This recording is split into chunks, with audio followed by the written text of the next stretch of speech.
Muy buenas noches a todos, bienvenidos a la noche de A24, bienvenidos a MMD, ya estamos en vivo hasta las 9 de la noche. En un ratito vamos a estar dialogando con Gustavo Marangoni, gracias Gustavo por venir. El día después del revés del DNU, ¿cuál fue la reacción de Milei? ¿Qué pasó en los mercados? ¿Cómo salió Caputo con novedades desde el punto de vista de las cuentas fiscales y demás que mostraron a los mercados, al dólar, todo muy tranquilo, como si la economía, por lo menos financiera, fuera por otro camino distinto de el ruido político? ¿Y cuál es la agenda? ¿Cómo sigue ahora el presidente? Si pisa el acelerador en el choque con la casta o si hay líneas de diálogo y negociación con gobernadores y con el bloque de diputados del PRO y la Unión Cívica Radical, justamente para que el DNU no sea dado de baja también en la Cámara de Diputados. Está Gabriel Prosperi en Casa de Gobierno en este momento porque hay novedades importantes en Casa de Gobierno. Gabriel, ¿qué tal? ¿Cómo estás? ¿Cómo te va, Max? Exactamente. Mientras el presidente de la Nación sigue siguiendo lo que vos estás comentando palmo a palmo desde Olivos, en la Casa Rosada, la secretaria general de la presidencia, Karina Milei, sigue tomando decisiones. En este caso, hoy decidió justamente sacar al titular de la Casa Militar, que custodia justamente al presidente de la Nación. Estamos hablando del coronel Alejandro Guglielmi, que venía ya de las gestiones de Mauricio Macri y de Alberto. Bueno, atención, ahí está Guglielmi, el jefe de la Casa Militar, que fue desplazado en el día de hoy. Todo parece por una decisión de la secretaria general de la presidencia, la hermana del presidente, Karina Milei. ¿Lo tenemos a Gabriel? ¿Podemos conectar? Ahí está Gabriel de nuevo. Sí, Gabriel. A ver, ¿estamos bien ahí, Maxi? Sí, ahí, perfecto. ¿me tomás? Te comentaba justamente eso. Te comentaba justamente eso, la decisión de Karina Milei de correr a Guglielmi, un hombre que había estado justamente al frente de la Casa Militar durante los gobiernos de Mauricio Macri y de Alberto Fernández. No se argumentó oficialmente a través de algún comunicado el porqué de este corrimiento. Sin embargo, desde aquí surge ya no solamente un nuevo nombre, el de el coronel Sebastián Ibáñez, sino también la posibilidad de cambios drásticos de Karina Milei que ya los venía trayendo en carpeta desde hace tiempo. Así como el viernes pasado había tomado la decisión de cambiarle el nombre al Salón de las Mujeres por el Salón de los Próceres, nuevamente Karina Milei sorprende, por lo menos con esta decisión que no estaba justamente en los papeles de la agenda pública. Sin embargo, ella sí lo tenía bien en carpeta para llevarlo a cabo. Y reitero esto, ya habría un nombre, el del coronel Sebastián Ibáñez, para que asume inmediatamente al frente de la Casa Militar, un organismo, una entidad muy importante porque está a cargo ni más ni menos que de la seguridad del presidente de la Nación. Claro, el jefe de la Casa Militar es el que organiza toda la seguridad del presidente de la Nación, por eso es un cargo clave.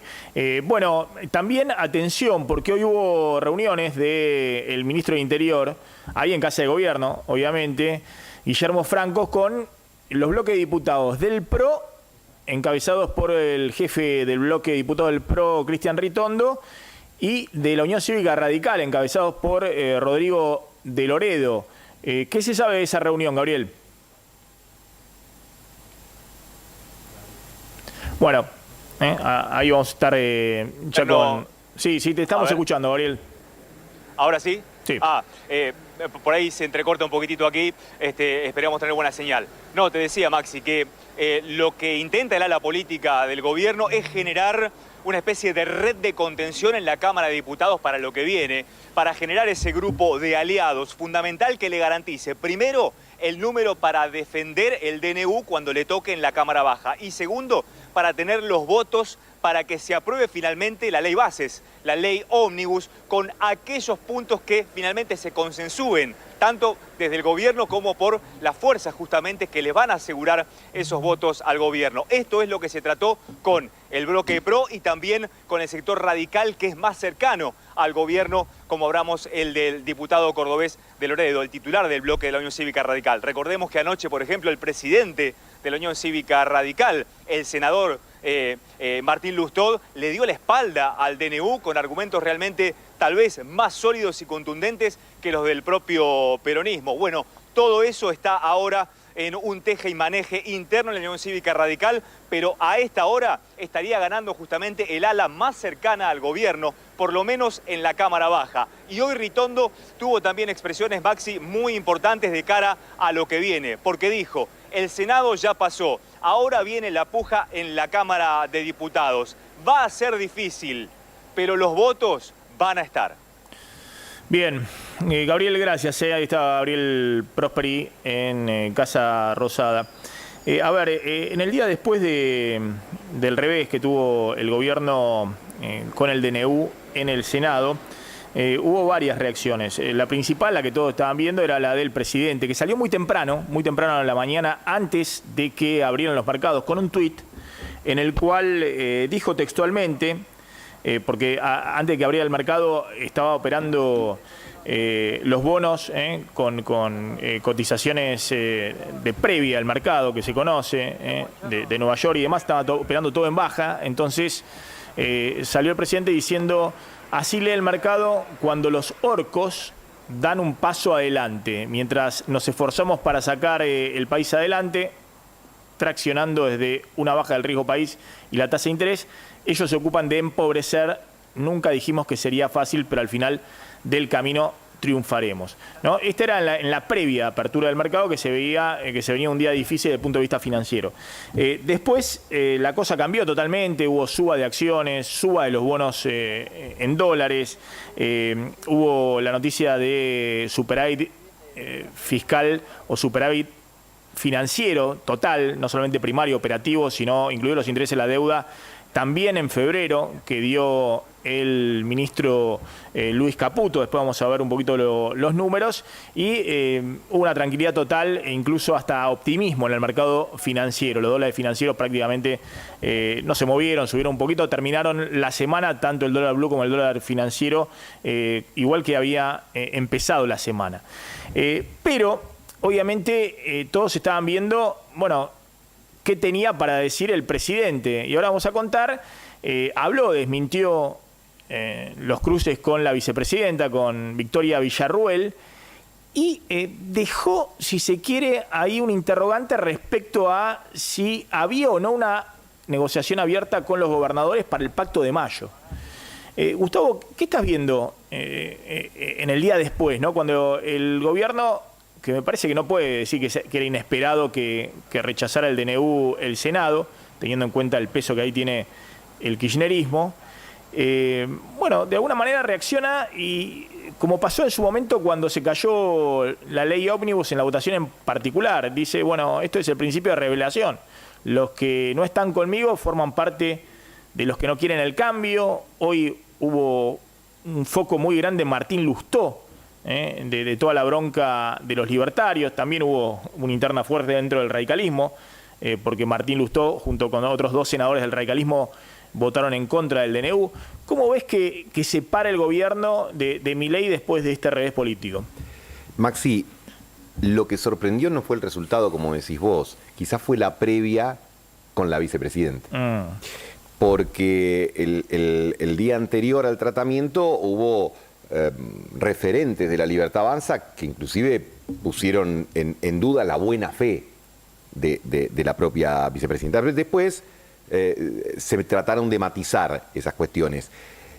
Con lo cual, yo creo que hay 2 líneas. Inclusive, vos fijate, vos describías la reacción del presidente hoy a la mañana, y el mensaje de la vicepresidenta de ayer a la tarde es distinto. Ella dice: no nos van a poder dividir, yo estoy con el presidente, espalda con espalda. Pero después habló de la independencia de poderes y de la institucionalidad. Orcos por un lado e institucionalidad por el otro.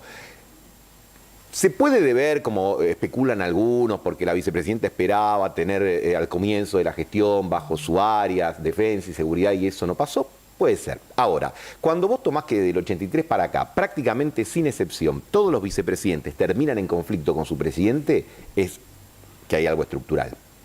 ¿Por qué? Porque ya sabemos, el vicepresidente es parte de 2 mundos y en realidad de ninguno. es parte del Poder Ejecutivo, pero no tiene injerencia en el Poder Ejecutivo. Y es parte del Poder Legislativo, pero no vota, como sabemos, salvo en caso de empate.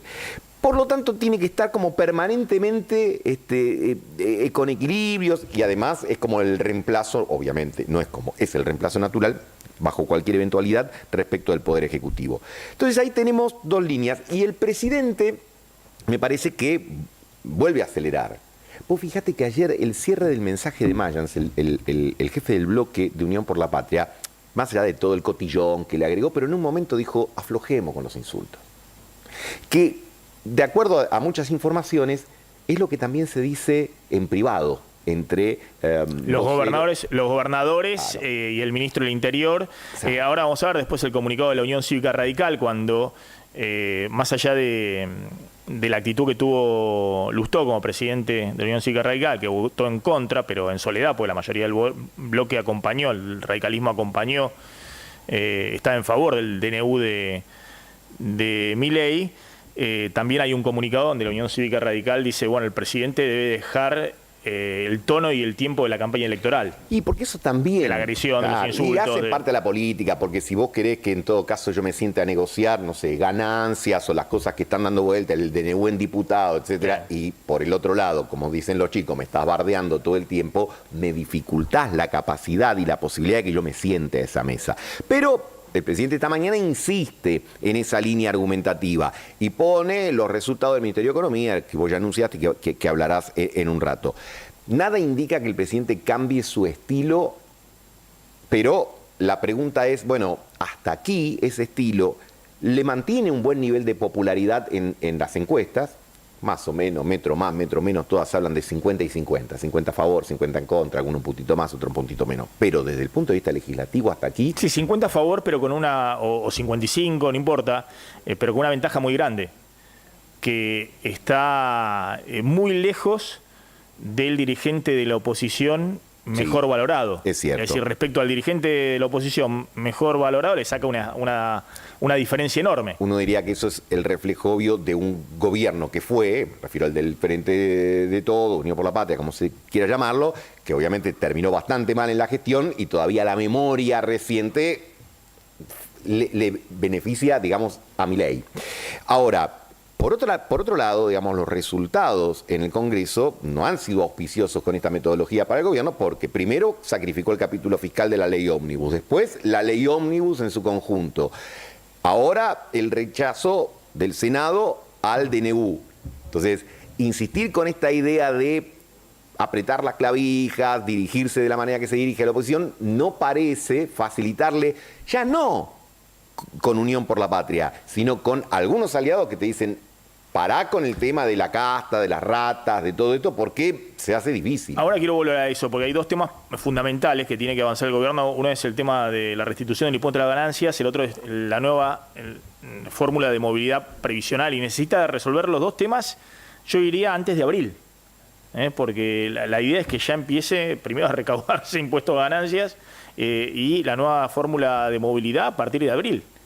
Mayo, como más tardar, pero y hay toda una discusión grande también con los bloques aliados, ¿no?, de la Unión Cívica Radical y del PRO. Pero fíjense lo que decía el presidente Milei hoy en Radio La Red, refiriéndose no solamente a la relación con Victoria Villarruel, niega teóricamente que haya habido ahí un cortocircuito, sino también criticando muy duro al Grupo Clarín. A partir del comunicado hubo una interpretación maliciosa del mismo, o sea, el cañonazo fue a la casta, no a Victoria. Pero bueno, nada, hay medios que están muy interesados en romper y golpear contra el gobierno, muy especialmente el Grupo Clarín, digamos, que tiene una posición muy adversa y continuamente está operando, calumniando, injuriando, ensuciando, y bueno, entonces no me sorprende que desde ese lugar, digamos, siempre se haga la peor lectura de los hechos.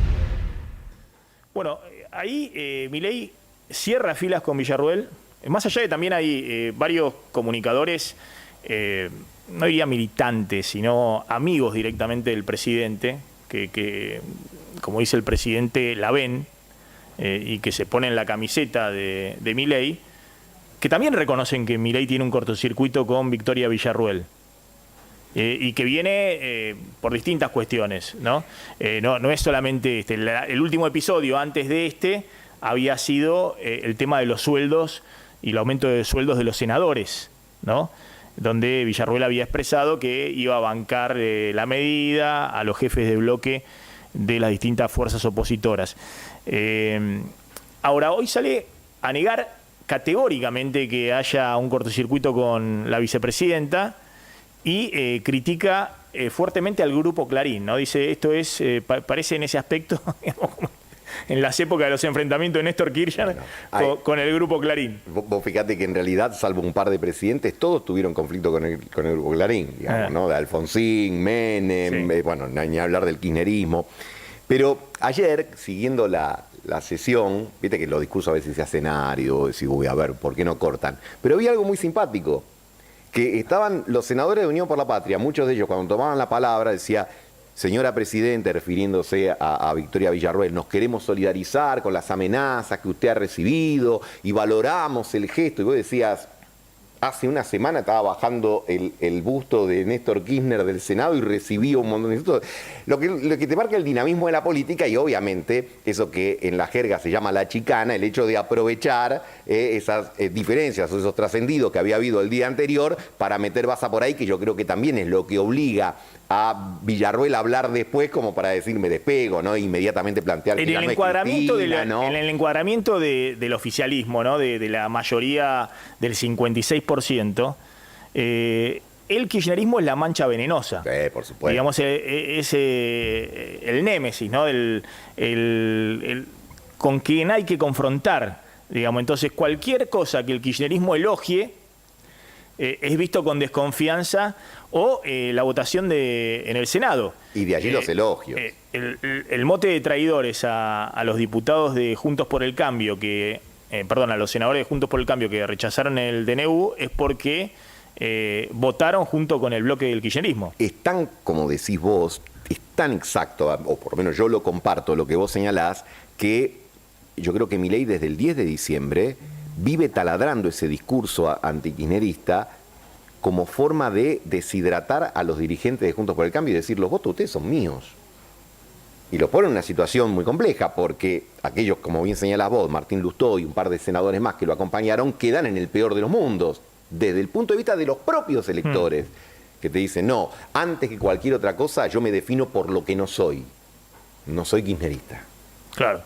Fíjense Villarruel, justamente, también tratando de suturar un poco heridas y enviando el mensaje, también, de nuevo, ¿a dónde puede ir Villarruel en este momento? Es un no lugar. Nadie la podrá acusar de kirchnerista. Es decir, no hay duda de que Milei lidera todo ese amplio espacio, incluso de los ex votantes del PRO, y está claro que Villarruel, si va a un enfrentamiento con Milei, no tiene dónde apoyarse, ¿o sí? No, yo creo que no. Hoy no tiene ningún lugar. Fíjense lo que decía Villarruel. Mi compromiso con Argentina y con Javier Milei es inclaudicable. Desde el momento en que Javier Milei me pidió que lo acompañara como diputada y luego en la fórmula presidencial, nosotros sabíamos a lo que nos enfrentábamos. Y hemos trabajado espalda con espalda a pesar de los incansables intentos por dividirnos. El Senado es la casa de las provincias y es un poder independiente de la República Argentina. Yo no me voy a convertir en Cristina Fernández de Kirchner. No me voy a convertir en aquello que vinimos a cambiar. No hay gobierno sin institucionalidad, por eso la política tiene que trabajar para la gente. No hay progreso sin libertad. Todo por Argentina. Bueno, un mensaje fuerte, ¿no? Hay una bisagra, pero casi se ve la bisagra, porque el mensaje tiene, como decíamos, la primera parte donde dice espalda con el presidente, pero después es la bandera, la Constitución y las instituciones. Y eso es, vamos a decir así, un discurso que no necesariamente es antagónico con el del presidente, pero claramente es diferenciado. Se para en otro Sí, pero lugar. Cuando dice no me voy a convertir en Cristina Fernández de Kirchner, no sé, me imagino que el mensaje es no voy a boicotear a mi gobierno como hizo Cristina con Alberto Fernández. que autodemolió su propio gobierno. Creo que el mensaje implícito es ese e insisto. Me parece que Villarruel en ese aspecto es inteligente, más allá de cuál es su juego político. Está diciendo, mire, toda la sociedad vio como Cristina derrumbó a su propio gobierno, de Alberto Fernández. Yo no voy a hacer eso, no voy a debilitar. ¿Cómo quedó Chacho Álvarez después de su salida anticipada del gobierno de la Rúa?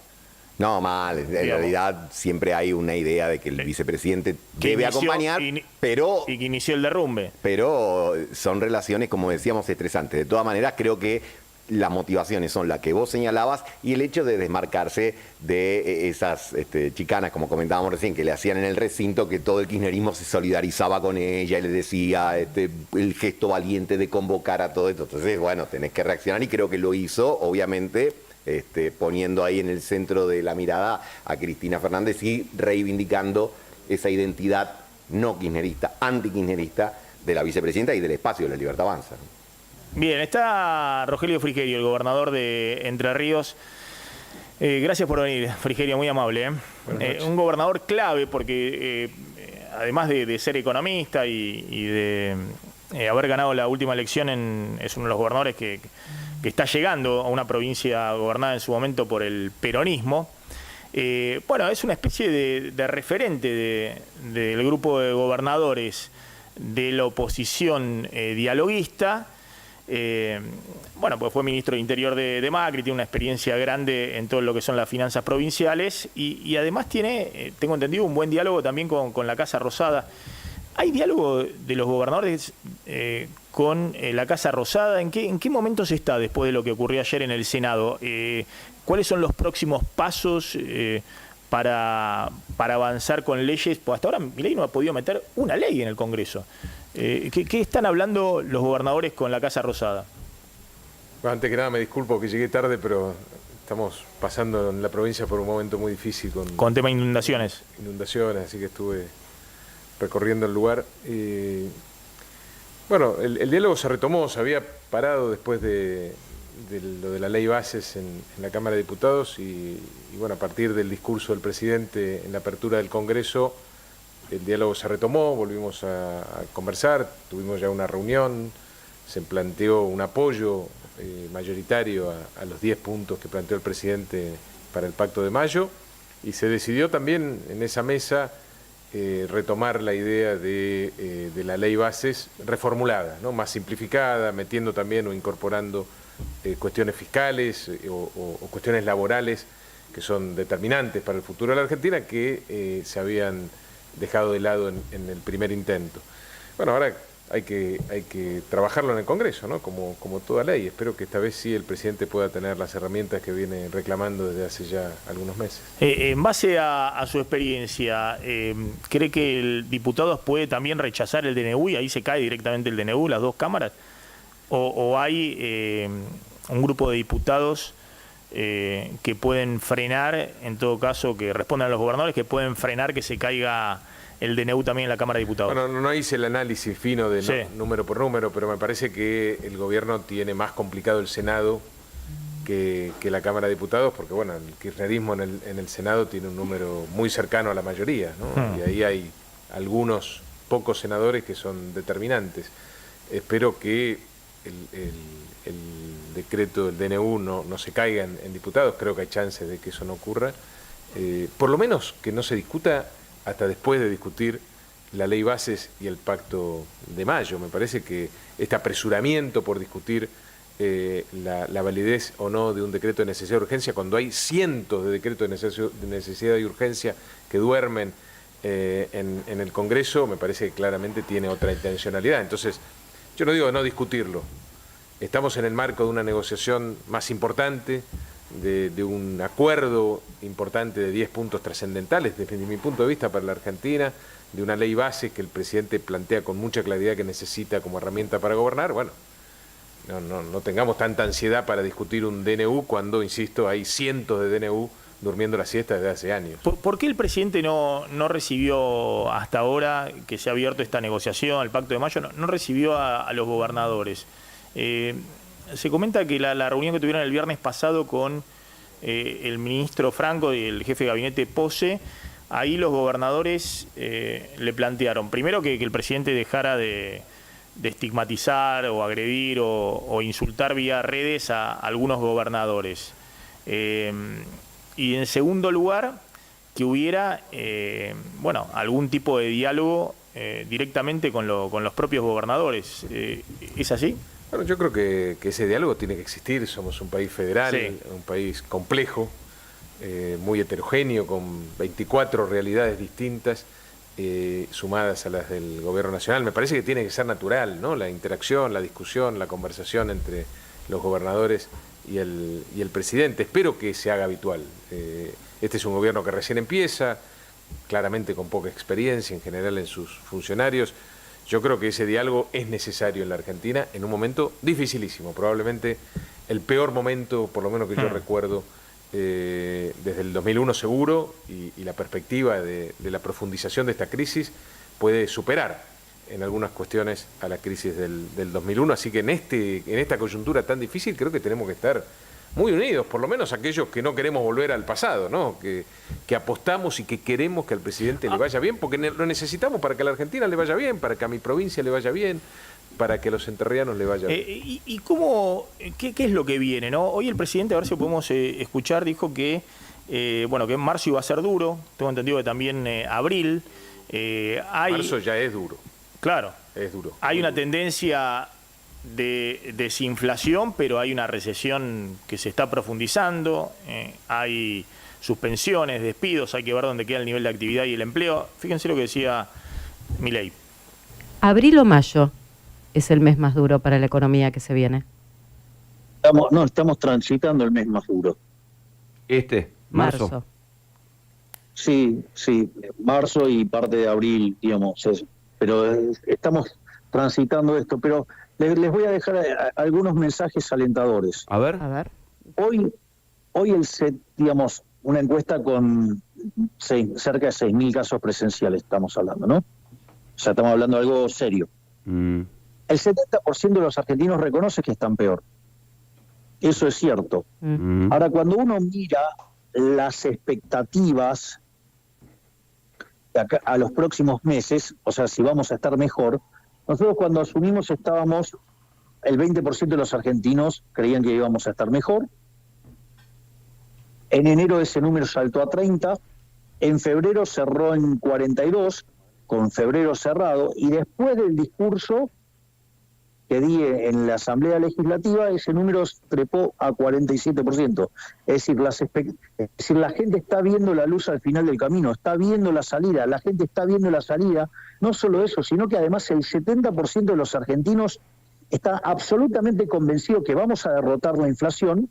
Hay 50 puntos porcentuales que creen que lo vamos a hacer en el primer año y 20 que lo vamos a hacer en el segundo año.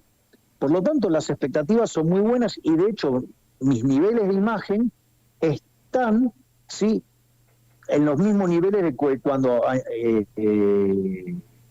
iniciamos el gobierno. Por lo tanto, lo que es cierto, la gente tiene claro que estamos pasando un momento muy duro, pero empieza a ver la salida, empieza a haber medidas que muestran que hay luz al final del camino. Entonces, por lo tanto, evidentemente, esto es un elemento central, porque eso quiere decir que además la gente tiene ganas de salir, y eso es un motor maravilloso. Bueno, ahí estaba Milei, que está muy entusiasmado con las encuestas de Federico Aurelio, de Aresco. Yo le decía el otro día, Aurelio, no le lleves más encuestas al presidente porque la gente pide más ajuste todavía, más licuación. Las encuestas de Aurelio lo que muestran es efectivamente que hay una situación muy compleja, pero que el presidente mantiene niveles de adhesión elevados. Frigerio, ¿usted cree que efectivamente la secuencia es así? Digamos que pasamos marzo, abril y después la economía despega. La prioridad es bajar la inflación, más allá de la caída del nivel de actividad. Yo no lo sé. Yo espero que sea así. Yo rezo para que sea así. La Argentina necesita que al presidente le vaya bien y que cumpla con estas proyecciones que está planteando. Y es cierto, yo también percibo que hay una expectativa favorable, aún en este contexto tan difícil desde el punto de vista económico y social. Un solo ejemplo, hoy estaba recorriendo uno de los barrios más anegados de Gualeguay, con el agua a la cintura, y en algún momento me sentí como que me daban ánimo a mí, ¿no? Más allá de la contención y el ánimo que yo podía darle a gente que había perdido todo con la inundación. No afloje, gobernador, vamos a salir adelante. Porque me ven preocupado también, ¿no? Obviamente, ¿no? Estos han sido momentos y meses muy difíciles. En nuestro caso no encontramos un peso, estamos lidiando con una caída en el nivel de recaudación, aún en términos nominales en marzo. Por eso digo que marzo es un mes muy, muy complejo. Milei cortó todas las transferencias a las provincias como parte de la ajuste fiscal, sí. Discrecionales presupuestarias totalmente cortadas, yo no he recibido un peso en ese sentido, pero siento también en la mayoría, ¿no? de los argentinos, de los entrerrianos, una expectativa favorable y muchas ganas de que al gobierno nacional le vaya bien, porque ya se probaron todas las recetas, ¿no? Y la verdad que todas han fracasado. Entonces es natural que la gente tenga tanta esperanza y ganas de que al gobierno, a la Argentina le vaya bien, y ojalá así sea. Necesitamos, insisto con esto, necesitamos que esto salga bien, ¿no? Que después de este tremendo sacrificio que están viviendo los argentinos en todos los lugares de nuestro país, salgamos adelante. Que este esfuerzo tremendo valga la pena. Vamos a las cosas concretas que vienen. Los gobernadores quieren que se suba el impuesto a las ganancias. A ver si podemos ver ahí la placa, porque el proyecto que circuló, el borrador que circuló justo ayer el gobierno, que es más o menos lo que había circulado en diciembre, plantea que vuelvan a pagar impuesto a las ganancias a partir de 1,5 millones de pesos brutos, que serían este caso, ¿no? Para un trabajador soltero a partir de 1.150.000 pesos mensuales netos de bolsillo, y un trabajador casado a partir de 1,5 millones de pesos de bolsillo, ¿no? Neto. Y que después se actualice trimestralmente por inflación, ¿no? 4 veces al año. Ahora, si uno ve, bueno, cuánto más tendría que la placa siguiente, que cuánto más tendría que pagar ese trabajador, que obviamente ahí es una clase media que está sufriendo el aumento de los colegios privados, el aumento de la prepaga, el aumento de las tarifas de servicios públicos, luz, ahora viene con todo el gas, el aumento del combustible, el seguro del auto, todos los costos de mantenimiento vinculados a las patentes también que subieron en todas las provincias. Un soltero ya con un sueldo bruto de 1.800.000 pesos que está exento de ganancia, va a pagar 80.000 pesos mensuales adicionales, que se lo sacan del sueldo directamente. Y un soltero sin hijo con sueldo bruto de 2.340.000, que es hoy el límite a partir del cual se paga el piso actual, va a pagar más de 200.000 pesos mensuales de impuesto a las ganancias, que directamente el 10% del sueldo que bajaría nominalmente. Entonces, y el gobierno quiere, tengo entendido también los gobernadores, por la necesidad, por la caída de recaudación, que esto avance rápidamente para que se pueda empezar a cobrar, no sé, a partir de abril ya. A ver, primero tenemos que dejar de llamarlo impuesto a las ganancias, ¿no? Porque la verdad que ese es un error. Todos los países del mundo, todos cobran impuestos a los altos ingresos.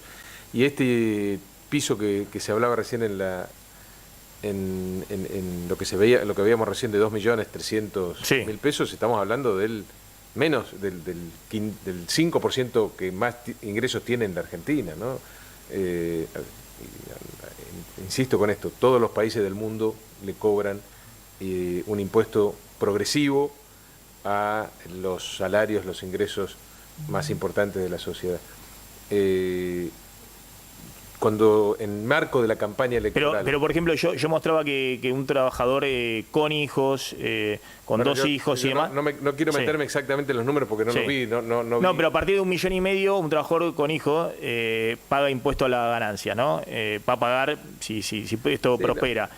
Ahora, y la línea de pobreza está en la mitad, en 700.000 pesos. Discutirlo, por eso digo. Primero, no es un impuesto a la ganancia porque eso no... altos ingresos, perdona, altos ingresos. Pero tampoco son altos ingresos. Bueno, pero para la Argentina sí, ¿no? Insisto, en el marco de la campaña electoral del año pasado, el oficialismo planteó esta decisión de eliminar la cuarta categoría, y yo estuve en contra, porque no es el peor impuesto que se cobra en la Argentina. Hay muchos peores impuestos que atentan más contra los más vulnerables, que atentan más contra la competitividad, contra la producción, contra el empleo. Yo bajaría antes el impuesto al cheque, las retenciones, ingresos brutos, el IVA, bajaría el IVA, que es un impuesto que... En su momento lo propició Massa y lo apoyó Milei, la baja. Y el PRO estuvo en contra. Yo creo, y el radicalismo también. Yo creo que esta decisión del Gobierno Nacional de plantear la discusión nuevamente en el Congreso también es reconocer que no fue una buena idea la decisión que se tomó, demagógica, en el marco de la campaña. Pero bueno, hay que discutirlo. Estas cuestiones hay que discutirlas. Los gobernadores van a acompañar esta discusión en el Congreso. Hay que discutir el piso, después los números, las escalas. Sí, por supuesto que sí. Para mi provincia, la decisión demagógica del año pasado representa una masa salarial menos por año. Una nómina salarial por medio. Yo estoy dispuesto, ¿cómo no voy a estar dispuesto a discutir un proyecto además que envía el Ejecutivo Nacional? Me parece que corresponde que lo discutamos y que si consideramos, como además, esto además nos lo planteó el gobierno, es una exigencia de los organismos multilaterales. Del FMI, es una exigencia clara. Porque la Argentina no puede ser el único país que no cobra este impuesto sobre los ingresos más altos. Y de hacer sustentable también el equilibrio fiscal, porque ahora vamos a hablar después de la tanda, porque uno tiene la impresión de que hoy el equilibrio fiscal se está sustentando en la licuación de las jubilaciones, por ejemplo. Tampoco podemos sustentar el equilibrio fiscal en el tiempo con los jubilados o cortando todos los grifos de gastos del Estado. Eso no es sostenible en el tiempo y tenemos que rediscutir. Por eso está bien, me parece, que en la discusión de la ley bases también se incorpore el capítulo fiscal que impacta en el Gobierno Nacional, en las provincias y en los municipios. Vamos a ir a la tanda cuando volvamos, y voy a hablar también con Gustavo Marangoni, porque uno tiene la impresión de que Milei, si dialoga y negocia con un sector de los gobernadores o de los legisladores, del PRO, del radicalismo, puede conseguir mayorías. Es decir, porque uno lo escucha a Frigerio y dice, bueno, a ver cómo te podemos acompañar. Tiene que reperfilar el personaje que él mismo ha construido, porque hoy cuesta asociar la figura de Milei con el diálogo, porque él alimenta permanentemente con sus declaraciones... Que todos son la casta. Justamente... Que todos los gobernadores son la casta. Cuando él es el látigo de la casta. Pero yo creo que ahí hay como una matriz común entre, por tomar dos referentes que están en las antípodas ideológicas, ¿no? Néstor Kirchner y Javier Milei. Los dos surgen de la debilidad. En el caso de Néstor Kirchner, porque no tuvo la oportunidad de una segunda vuelta. Y en el caso de Milei, por lo que vemos en el Congreso o en la realidad territorial, que no tiene representación. Entonces, en el inicio parece que se ven llamados a sobreactuar a autoridad. Dime de lo que te jactas, dice ese dicho coloquial, y te diré de lo que careces. Y en general también rigoreando a sus propios espacios. En el caso de Néstor Kirchner, cuando arrancó, al peronismo, porque lo tenía que reunificar alrededor de él. Y en el caso de Javier Milei, al espacio no peronista y antiperonista, porque lo quiere reunificar alrededor de él. En el caso de Néstor Kirchner ya sabemos cómo fue la historia. No quiere decir que se repita. La historia no necesariamente se repite, pero en algunas cosas rima. Interesante. Después de Alberto Fernández me parece que todos necesitan sobreactuar autoridad, ¿no? Bueno, es que de alguna manera no se puede... Después de la no autoridad de Alberto Fernández, cualquier presidente, fuera Milei o cualquiera, iba a necesitar mostrar una cosa totalmente distinta, ¿no? Si no lo pones en ese contraste, es también muy difícil entenderlo el presidente. Seguimos. Hoy, les decía, el ministro de Economía, Luis Caputo, anunció que hubo también superávit, no solamente primario, operativo, recaudación versus gastos, sino también después del pago de intereses de la deuda, superávit financiero, 2 meses consecutivos. Ahí está el tuit del ministro de Economía, que salió calcado de cómo salió después de el fracaso de la ley ómnibus, ¿no? Cuando el gobierno recibe un golpe político en el Congreso, sale el ministro inmediatamente a calmar a los mercados con una señal diciendo, miren, no vamos más allá del Congreso a frenar, a claudicar con el ajuste fiscal. Es el ancla del programa económico, ¿no? Y la verdad que hoy los mercados, desde el punto de vista financiero, reaccionaron muy bien a la señal de Caputo, incluso al revés en el Senado, el revés del DNU. Claro, la contrapartida de esto es una caída muy fuerte del corte de transferencias a provincias. De hecho, ahí se ve claramente, fíjense, esto lo puso el economista Salvador Vitelli, cómo han bajado 95% las transferencias para obra pública en las provincias, las transferencias para educación. Se derrumbaron, prácticamente el gobierno ha cortado totalmente las transferencias a las provincias. Y esto, ahí está, fíjense, arriba se ve, ¿no? Las transferencias totales. Les había, en febrero de 2023 les había transferido a las provincias 191.000 millones de pesos. En febrero de este año les transfirió a todas las provincias 19.000 millones de pesos. Discrecionales. Es decir, la décima parte cuando tuvimos en el medio 270% de inflación. Fíjense, obra pública, gasto de capital es obra pública. El año pasado, en febrero, les había transferido para hacer obra pública en las provincias 50.000 millones de pesos. 56.000 millones. Este año le transfirió 97 millones, nada. No sé para qué le transfirió 97, para pagar alguna cosita. Lo mismo en todas las partidas. ¿Qué está pasando con esto? Bueno, porque esta es la planilla de cálculo del Ministerio de Economía, pero ¿qué pasa con esto en la realidad, al lado de los gobernadores? No, esta situación es durísima para las provincias, pero yo creo que esta crisis también tiene que servir para que ordenemos un poco este desmadre, ¿no? Que nadie sabe qué nivel de gobierno se ocupa de qué cosa en la Argentina. Vos salís acá a la calle y le preguntás a la gente quién es el responsable de la educación básica. Nadie sabe. Y somos nosotros los gobernadores los responsables de la educación básica, por la ley, por la Constitución, de la salud pública, lo mismo. De las universidades es el gobierno nacional, las jubilaciones es el gobierno nacional, salvo las provincias que no transfirieron la caja como la mía, en donde el gobierno nacional tiene la obligación de compensármelo. Bueno, no me lo están compensando. O sea, yo creo que esta lógica de ordenar este desmadre está bien, es hacia dónde hay que ir.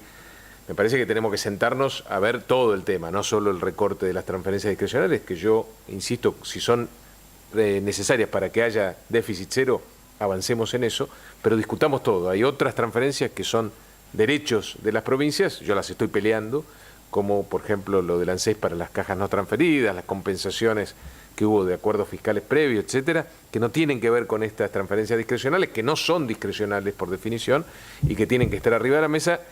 Se discutieron en la reunión de la semana pasada con las autoridades nacionales y se planteó que esos temas van a seguir discutiéndose, independientemente de lo cual muchas provincias ya hicieron reclamos por la vía administrativa, por la vía judicial. Ojalá que nos podamos poner de acuerdo. Yo creo que el norte de hacer el esfuerzo máximo para que finalmente tengamos equilibrio en las cuentas públicas es algo que hay que hacer. Lo hago yo en Entre Ríos. Yo hice un ajuste a la política mayor que la del gobierno nacional. Yo reduje pero a la mitad. Lo que no hice fue cortarle todo a los municipios. Claro, pero hay una especie de confusión. Una cosa es, ¿quién puede estar en contra de que le corten a la casta, a la casta política? Todo el mundo pide que le corten a la casta política. Ahora, el 35% del ajuste en febrero, según los números del IERAF, fue el ahorro en jubilaciones.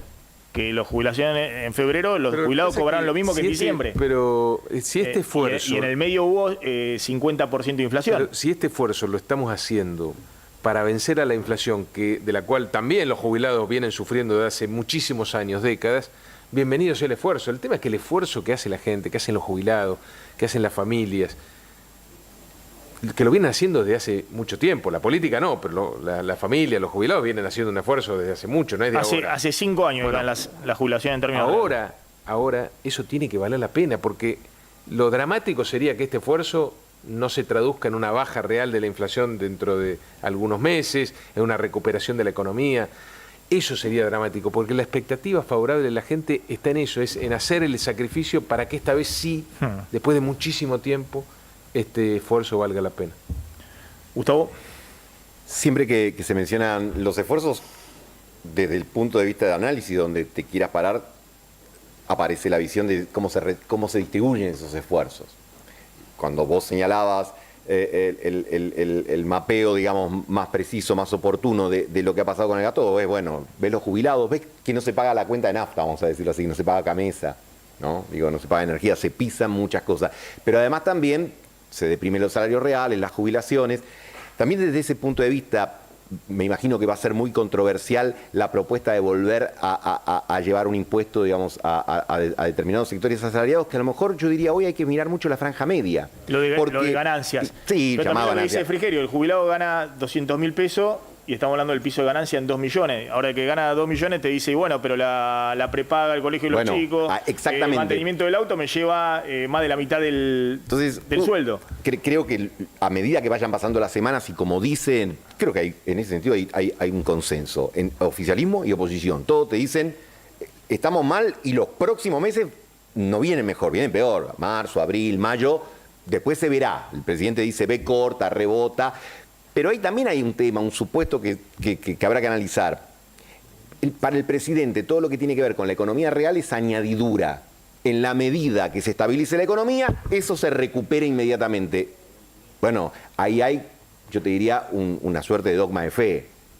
Puede ser así o no, dependerá de otras cosas y de otras cuestiones. Me parece que justamente el Congreso es como la caja de resonancia para poder discutir todo eso. Pero volvemos al punto de partida de este programa. Eso requiere algunas condiciones para poder hablar. Algunas tienen que ver con modales y otras tienen que ver con modelos. No es solo modales. Es que la forma de ver cómo se distribuyen los esfuerzos, en última instancia, para que puedan ser advertidos. ¿Cómo se reparten los costos? Hoy hubo una señal que el gobierno está tomando nota también de que es que el aumento de colectivos en el AMBA, que estaba previsto hacer un aumento también importante a partir de abril, se secuenció. Hubo un mensaje de que no iba a haber un mensaje una señal adicional para el AMBA. En las provincias se cortó todo el subsidio. ¿Y cuánto está el boleto de colectivo en Paraná, por ejemplo? Bueno, no todos los municipios tienen lo mismo, pero supera los 600 pesos. Cuando acá la tarifa mínima está en 280 pesos. Por eso digo, también hay que revisar eso. En esta mesa de diálogo tenemos que revisar si vamos a ser un país federal en serio o vamos a mantener las prácticas del... Fue una queja de los gobernadores que tenían boleto de colectivo a 600, 800, 1000 pesos. Si vamos a hacer un esfuerzo, hagámoslo todo, no solo con las tarifas, el transporte, también con la energía, etcétera. Si vamos a ser un país federal, bueno, hagamos todos el mismo esfuerzo. Frigerio, gracias. Muchas gracias por haber participado del programa. Gustavo, gracias, como siempre, un gusto. Nos estamos retirando, se quedan con Mariano Yese en el aire de A24. Nosotros nos reencontramos el lunes 20 horas como siempre. Chau, chau. Tengan todos muy buen fin de semana.